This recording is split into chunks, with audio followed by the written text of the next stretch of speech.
In this lecture, you'll understand two big trends in the global food industry, their challenge for food banking and the actions which have been already taken by some food banks worldwide to prevent waste.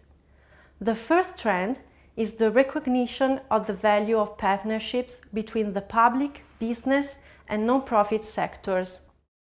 The concept of partnership has undergone an evolution that has today expanded the traditional meaning of in-kind donation and economic support.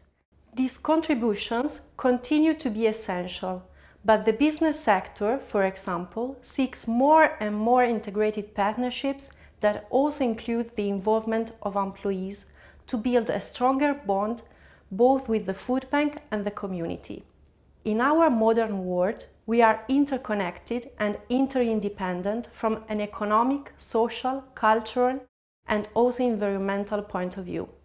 Every day, food banks deal with a dynamic and interacting system and collaborate with multinational companies and public authorities, not only at national level but also at European level, and with international organizations as the FAO and the World Bank.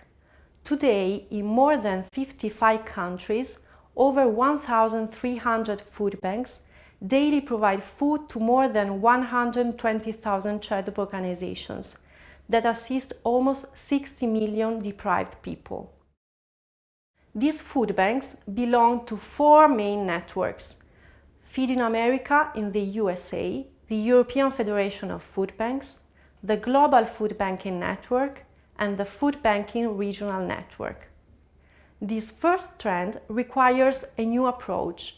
Food donations should be always the easiest and most affordable option to be undertaken.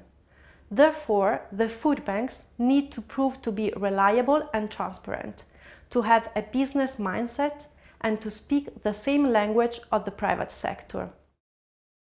Some networks of food banks, for instance the Global Food Banking Network, are proposing to their members the possibility of an official acknowledgement certifying that they are operating in accordance with clear and defined standards.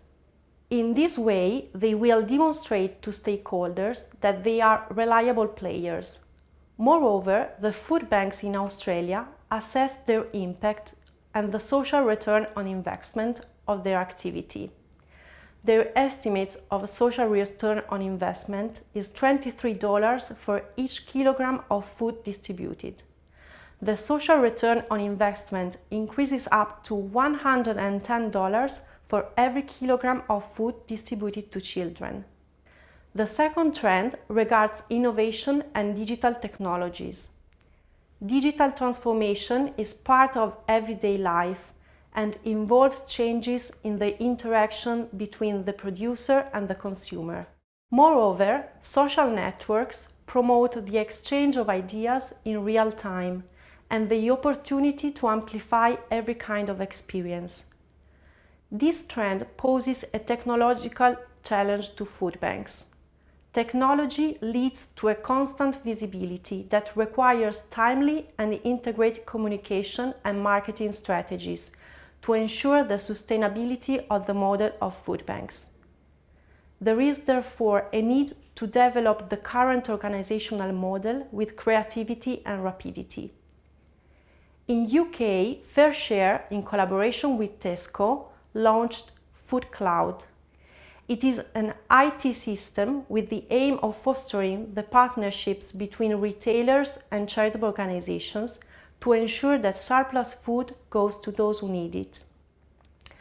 FareShare Food Cloud really is a simple solution. The technology behind it means that charities only need to be able to receive text messages from their local Tesco store. Then they can pick up the food they can use and turns it into meals for people in need.